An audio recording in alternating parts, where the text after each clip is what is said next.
La douceur de la communion avec Dieu dont les 144 000 jouiront dans le temple reconstruit sera de courte durée.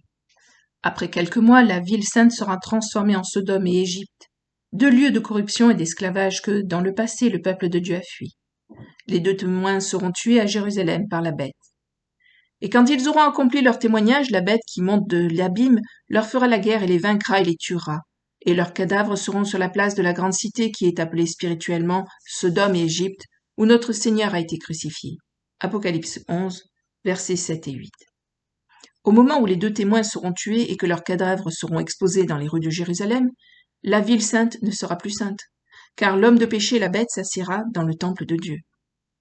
Que personne ne vous séduise en aucune manière, car il faut que la révolte soit arrivée auparavant, et qu'on ait vu paraître l'homme du péché, le fils de la perdition, l'adversaire, et celui qui s'élève au-dessus de tout ce que l'on appelle Dieu, ou qu'on adore, jusqu'à s'asseoir comme Dieu dans le temple de Dieu, se proclamant lui-même Dieu. 2 Thessaloniciens 2, versets 3 et 4. Le petit rouleau nous dit que le temple de Dieu sera reconstruit dans la ville de Jérusalem. L'autel sera construit et les 144 000 y adoreront. Nous savons déjà que le ministère des deux témoins inclura leur participation active à la reconstruction du temple du début à la fin, ce qui est symbolisé par les deux chandeliers et les deux oliviers qui rappellent Josué, le grand prêtre, et Zorobabel, les deux bâtisseurs du second temple, qui sont les précurseurs dans l'Ancien Testament des deux témoins. La bête qui monte du gouffre sans fond sera responsable de la mort des deux témoins à la fin de leur ministère de 1260 jours. 3 jours et demi après avoir été tués, ils ressusciteront et monteront au ciel, le même jour et à la même heure où le reste s'enfuit. Et les gens de divers peuples et de diverses tribus, langues et nations verront leurs cadavres pendant 3 jours et demi, et ne permettront pas que leurs cadavres soient mis dans des sépulcres. Et les habitants de la terre se réjouiront à leur sujet et s'abandonneront à la joie, et s'enverront des présents les uns aux autres, parce que ces deux prophètes auront torturé les habitants de la terre.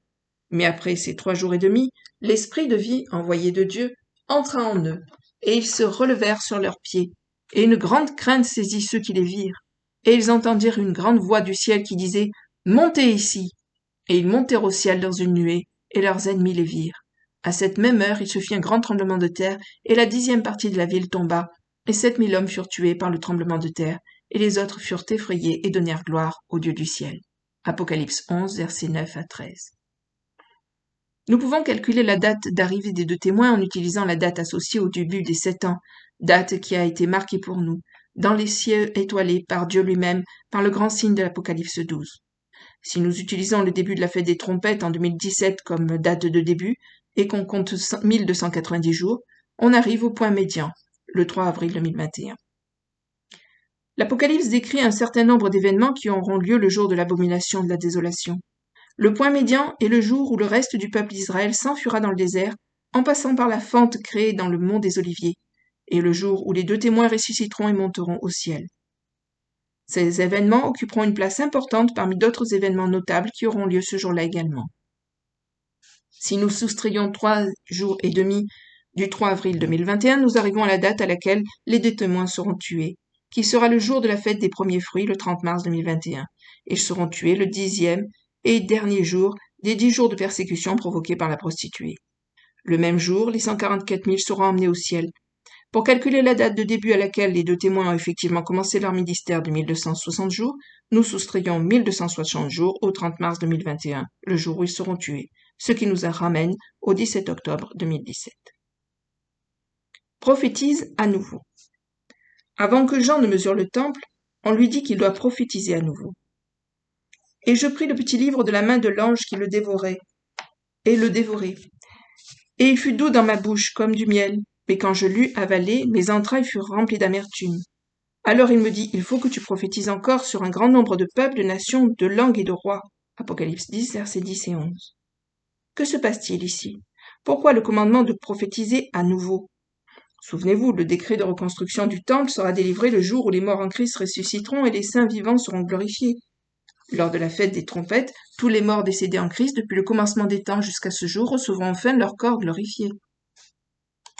Tous les croyants, depuis les jours de l'Ancien Testament jusqu'à nos jours, les croyants qui ont attendu patiemment de recevoir leur demeure permanente, recevront finalement leur robe blanche, leur corps de résurrection.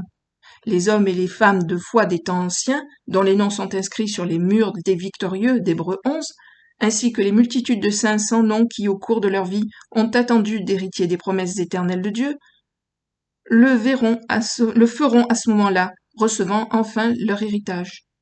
Ces frères et sœurs, qui, eux-mêmes, sont les futurs habitants de la Nouvelle Jérusalem, n'existent actuellement que sous forme d'esprit devant le Père, et ils attendent la résurrection et la glorification de leur corps.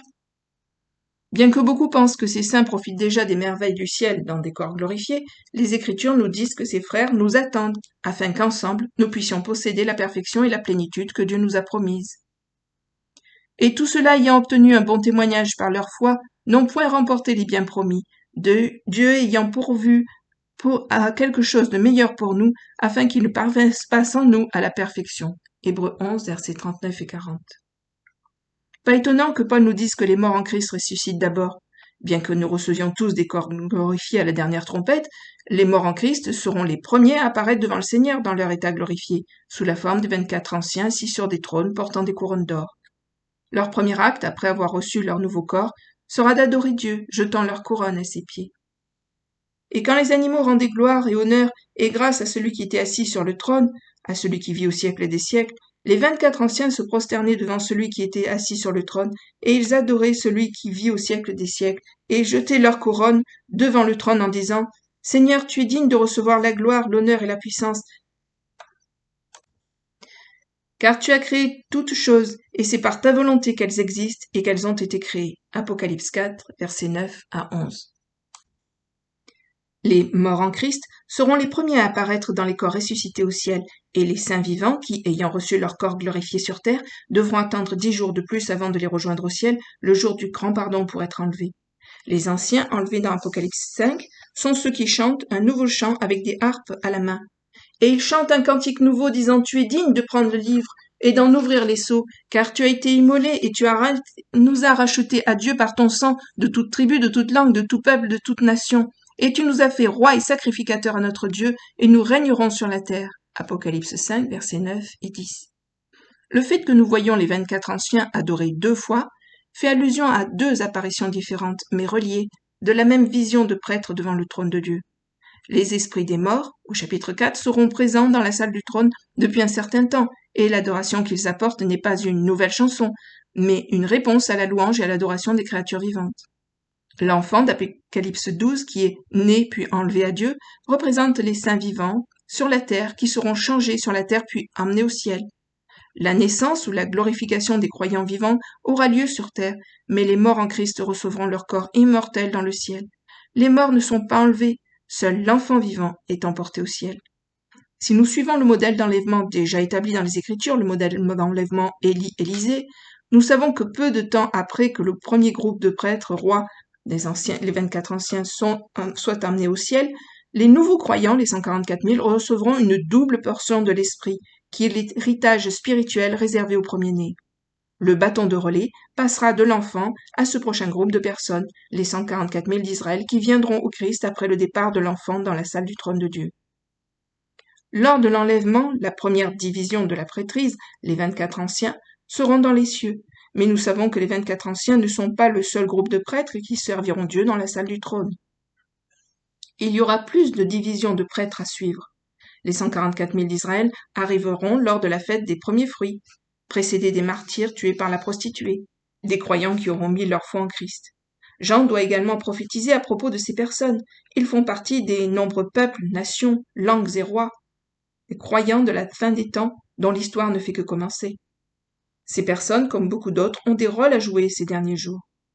Bien que le premier groupe de croyants ne soit plus présent sur la terre, l'histoire est loin d'être terminée, et Jean doit à nouveau prophétiser sur les personnes qui prendront part au prochain chapitre du salut. Une fois que le groupe majoritairement constitué de gentils aura été pris dans le premier enlèvement, la mission de répandre l'Évangile reviendra aux 144 000 d'Israël.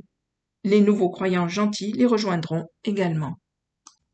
Les descendants d'Israël seront une fois de plus à l'avant-garde du partage de l'Évangile du salut par Christ. Ces nouveaux saints accueilleront en eux la présence de l'Esprit Saint, ce qui leur permettra de prêcher la parole avec puissance et leur donnera la force d'endurer les jours difficiles qui les attendent.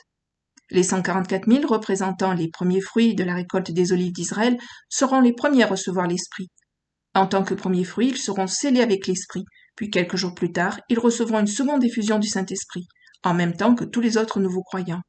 Tout comme les premiers disciples de Jésus qui reçurent une double portion de l'Esprit et furent sanctifiés par le Christ lors de la fête des premiers fruits, et qui furent baptisés dans l'Esprit à la Pentecôte, avec plus de 100 autres. Après le sermon de Pierre, 3000 âmes converties supplémentaires reçurent le don du Saint-Esprit. Les 144 000 seront sanctifiés le premier jour de la fête des tabernacles, lorsque les premiers fruits des olives seront offerts. À la fin de la fête, le 8e jour, les 144 000 avec les croyants gentils recevront une seconde fois l'effusion du Saint-Esprit.